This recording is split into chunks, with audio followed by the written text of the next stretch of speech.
So what's going on, guys? DIY Dan again, and this is going to be a two-part series putting this horseshoe pit together. I did use split block cinder. Reason for that is, instead of wood, is I'm in Phoenix, Arizona, and wood will look like crap after like 2 years. So I didn't want to mess with this thing and have to rebuild it after I put it together. The purpose of it being three-sided is when we were playing shoes before without this wall in, I almost had a shoe go into my pool, and I also had a shoe on a bad throw almost hit somebody's ankle. So that's the purpose of the three-sided. In the first video, I'm going to go over forming up the footer, laying the footer, and installing the brick.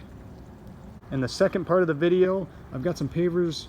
I'm trying to figure out which one I want to use, and we're going to be installing, this is a piece of conveyor belt I'm using to protect the wall, and I'll be installing these beams in the ground with a footer and anchoring that, and that will be even with the pavers. So the first thing I did was I temporarily set up this horseshoe pit. The reason for that was to check and make sure we had enough room for throwing the shoes. I wanted to try the conveyor belt that I'm using for my backer to make sure that worked well, and to make sure people felt safe sitting on the patio that a shoe wasn't going to come off on a bad throw and hit them.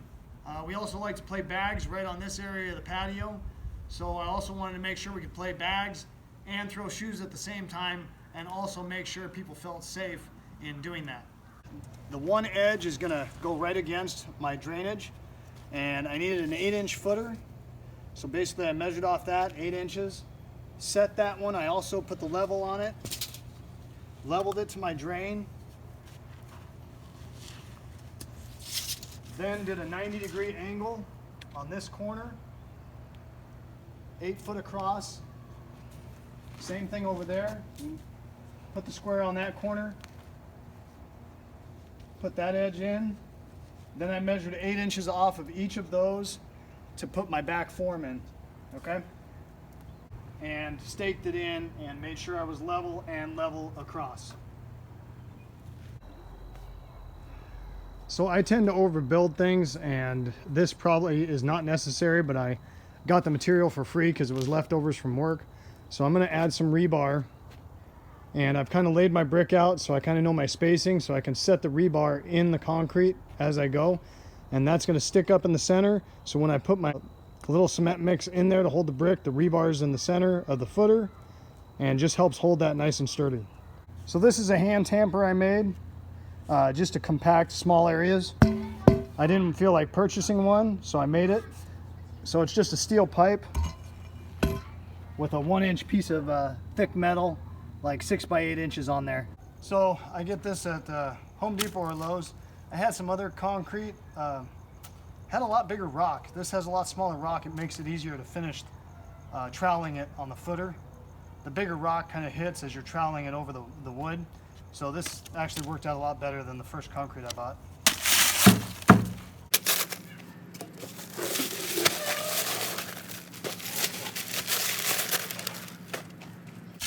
And I tend to go with a pretty wet mix. It just makes it easier to finish. And I was using a square shovel at first to mix, but this works really well because it's easier to pull and work the concrete.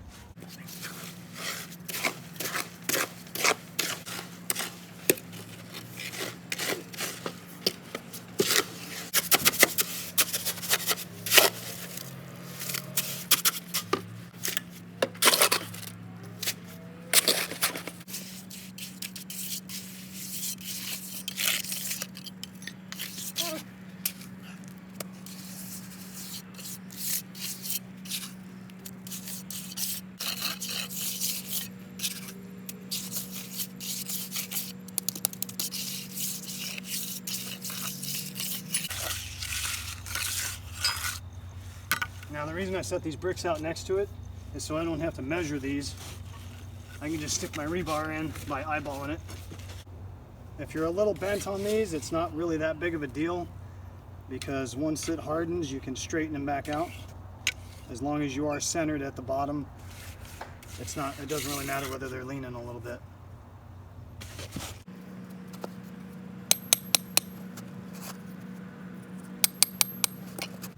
Now bear in mind, I'm not a professional concrete layer. This is probably only my third time doing this, but for a footer, it's not like it's got to be super clean.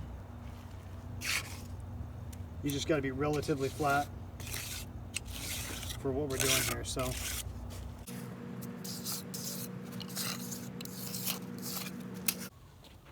I pulled the forms away from the footer, and now I'm just straightening the rebars like I was talking about.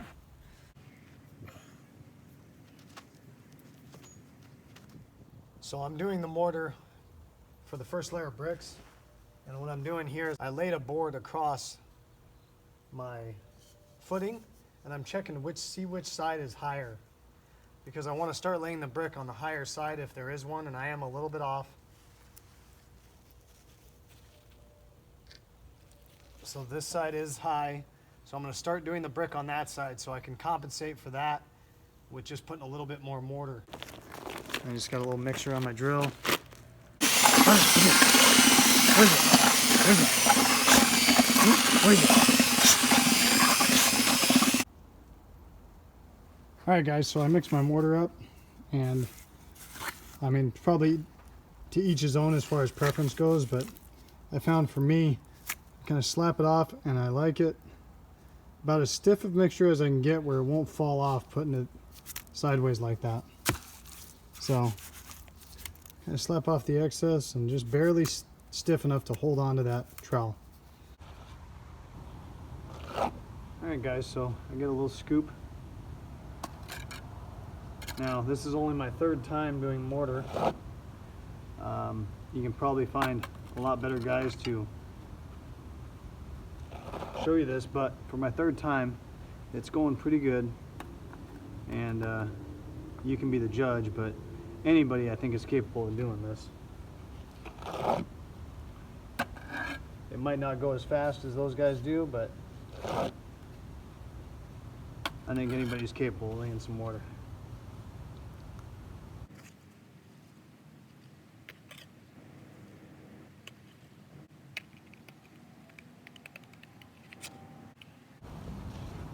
So these blocks do have a top and bottom. The wider surface area, it's almost like a handle, and it is a wider surface on the top compared to the bottom, and that gives that next block a nice wider surface to sit on. I'm going to stand that up on end.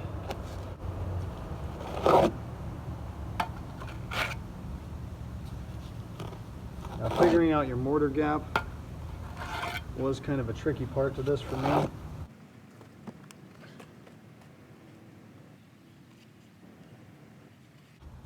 Now I set my level on there, which might not be necessary, but since it's just me doing this for my personal, I'm just trying to make these things as level as possible.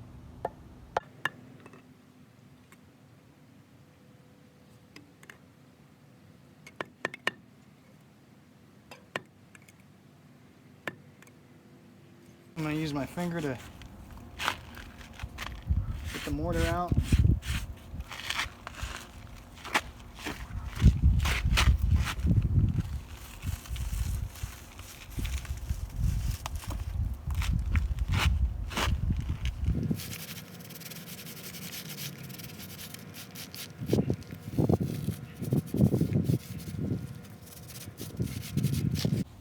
I've noticed that if I have to do fill-ins, it's better to grab some nice new wet stuff out of the pan versus trying to use this stuff that's dried up that's been sitting on here a little bit. It just works into the gaps easier.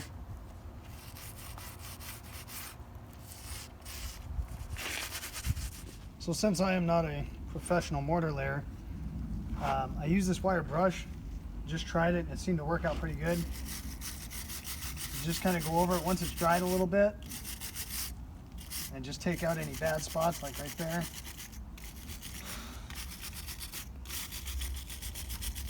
Now when I did the bottom row down here, I actually got a straight edge, and I set it on 2 bricks and made sure that my bottom row was nice and straight. Okay, I used a piece of wood just to make sure that I lined up that bottom row nice and straight all the way across, and then from there up I just eyeballed it going down. So I was going to concrete fill my cinder blocks, but after figuring out that it was going to be another $50 in concrete, I decided against this. and I went and bought a $12 bag of just Portland cement, and I'm making my own mix using all the leftovers from my clean out from doing the project, some of the sand from the Horseshoe pit, and then some of my 1/4 inch minus just from the ground. So we'll mix this up, and this is basically what it ends up being when we're all said and done. It's nice and hard. It's going to hold that really well, and it'll only cost $12 to do both pits. So this is some of my 1/4 inch minus. I'm going to throw some sand.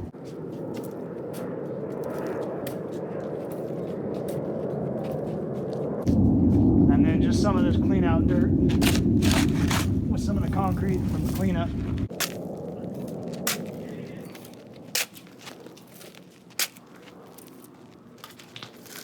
And then I'm throwing about 4 or 5 shovels of Portland cement in it.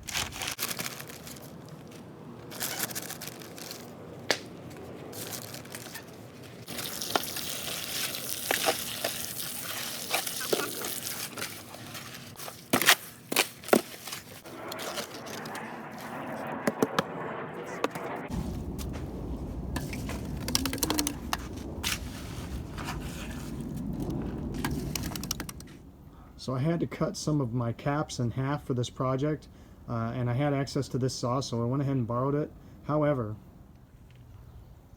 so if you don't have access to a big saw like that, you can always go to Lowe's or Home Depot and get one of these diamond blades. They cut multiple materials for your circular saw. I've used this blade to cut pavers, I've used it to cut brick, cinder, okay, so it'll work just fine for you.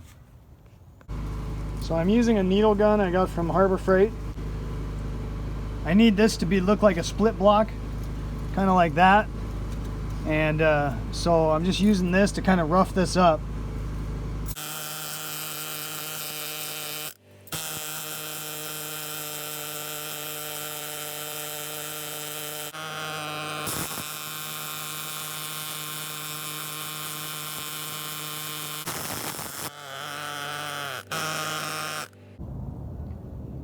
So this is going to be the end of this part of the video, guys.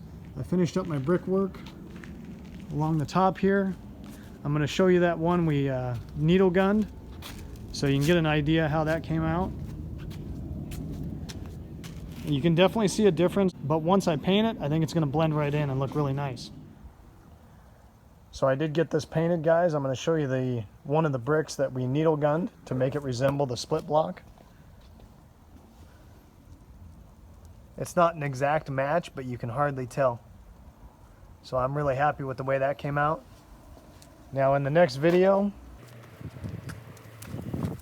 I will be doing the throwing platforms with the pavers, finishing up the sand pit, and we'll also be installing my conveyor belt against that back wall, level with the pavers to protect that against the shoes hitting the wall.